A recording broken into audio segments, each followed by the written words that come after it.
All right, how's everybody doing tonight? I got lost on the way over here, so I had to walk up to a guy, and I was like, hey, where Brooklyn at? And he was like, what? I said, where Brooklyn at?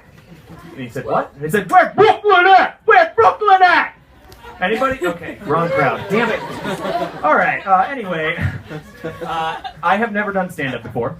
I went to an acting conservatory. I have been an MC before. I did some sketch comedy. And then I quit all that for like 10 years and became a stagehand. I've been doing that ever since. And this opportunity came up. I just couldn't turn it down. I was really excited.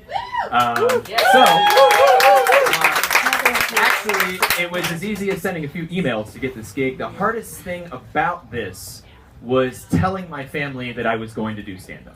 Like my family and friends, the reactions were mixed at best. My wife, who's here in the back, she's awesome. She was super duper supportive, of course. My mom, again, very supportive. My brother and my best friends from high school were like, they were the mixed ones.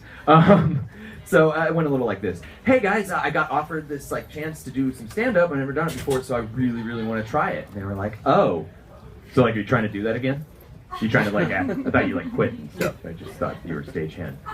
And I was like, oh, well, like I don't have to quit my job to do like one set, I don't think. And they're like, oh, okay. Cool, well, you're really funny, dude, but like, don't worry if you bomb really bad. Because like I heard that, I heard that everyone does once. So like, just keep at it.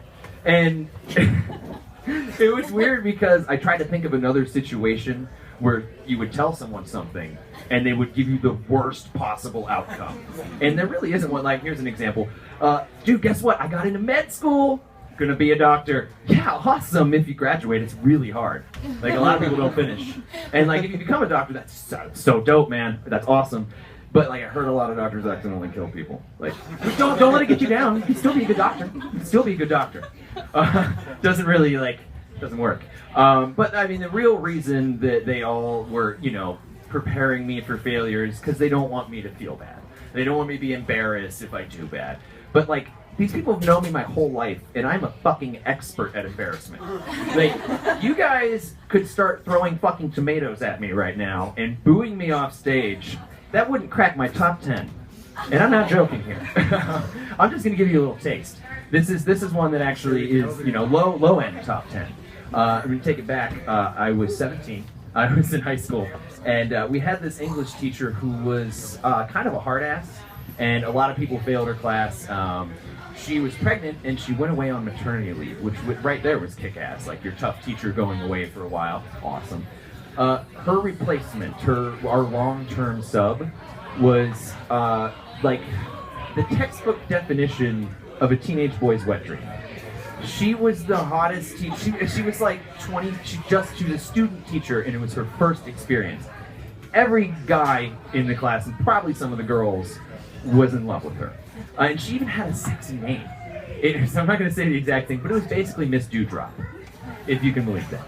And all the time, the guys would constantly be, oh, what did you, Miss Dewdrop? She's so hot, right? So once, with a preface, I was 17, okay? I was with my friends, not in school. We were driving around, probably smoking weed. No, we definitely were. Or going to Taco Bell. One of those two things. Or en route to do either one of those two things. And I'm in the car, and we're like, dude, Miss Dewdrop is leaving soon. It's gonna suck so bad. Like, we gotta go back to the old teacher. Oh, God. And I was like, guys, totally. Like, on the last day, I'm gonna stay after class. And then I'm gonna come up to you and be like, hey, I just had a question. Is it really hard to ask you? I was wondering if you would, like, show me your boobs. And they were like, oh, that would be totally funny. Like, I didn't even have, full disclosure, I did not have the balls at this time to ask a girl my own age out on a date, let alone a grown woman to show me her boobs. So this shit was not happening at all. We all had a good laugh. Let's fast forward a little bit. I'm in class. She's giving her last day speech. She's like, guys, oh, it's been such a great experience. You're great first class. Like, I just had such a great time. I hope you learned a lot. And do you guys have anything else? Any questions or anything? And no, obviously, no one says anything. And she goes, Geoff Barnes. Hey, you. I heard you had a question for me.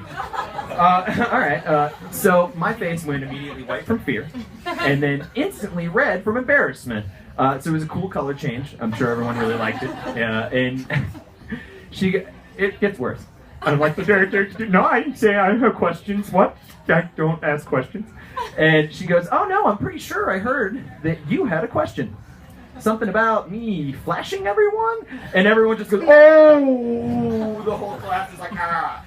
Okay, so, if I could have fucking disintegrated into a pile of ashes and blown out the window at that point, that's what I would have done. I wouldn't be up here right now doing stand-up. So, say what you will, boo me, heckle me, I'm fucking bulletproof, guys. Oh,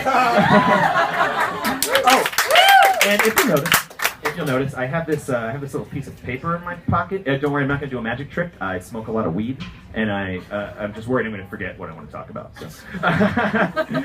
Another thing, my favorite pastime besides embarrassing myself horribly is I like to watch a lot of TV and movies. I don't know, you guys into the TV crowd? We're in Brooklyn. Okay, you can admit it. It's okay. It's okay. Like, I know a lot of people now that go, I don't watch TV. I don't have, and I'm like, but like, yeah, you do. Like, you don't have cable, right? But yeah, you got fucking Netflix and HBO. You watch TV. That's TV. Netflix, HBO Go, it's TV. Like, okay, starting like 15 years ago to like the 70s, saying I don't own a TV, that was like a fucking statement. That was like, damn, I'm not gonna take this corporate shit anymore. Now it's like, I don't own a TV, I just watch it on my computer. It's not so tough anymore, you know, to actually, because like, come on, everybody loves TV. Anyways, one of my favorite things I used to do before I had cable was watch like every movie that I had, you know, over and over because I had no cable, which I think you kids call it binge watching. I take a little issue with that term. I feel like binge is a little hardcore to apply to sitting on your ass and watching TV. But you think of the other things that binge is used for, like college student dies from binge drinking. Oh my God, he was binge drinking, he died. You know, what happened to Larry? Fucking went on a drug binge, man. He disappeared for 6 weeks, he stole his wife's car, we found him in a fucking hotel.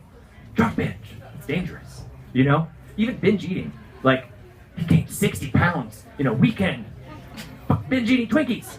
Because the worst thing that happened to you from binge watching is like a leg cramp. So I feel like that is not an appropriate term, maybe. I don't know. You know, you never heard of someone like stealing from their grandma to pay their Netflix subscription. You know? I mean, well, actually, maybe someone has. It's probably. I mean, it's only $8 fucking, seriously. And I think there's like 2 of them in existence, and everyone just shares. But anyways, that's illegal, guys. They just found out. You're all going to jail. Every single fucking one. And me. Anyway, you know, you don't got a guy coming to like the TV man's house. You know, like, come on, I just need one more episode of Scandal. I'll suck your dick, man. And dick jokes. That's where I ended, guys. Thank you so much. I had a fantastic first time out. Thank you.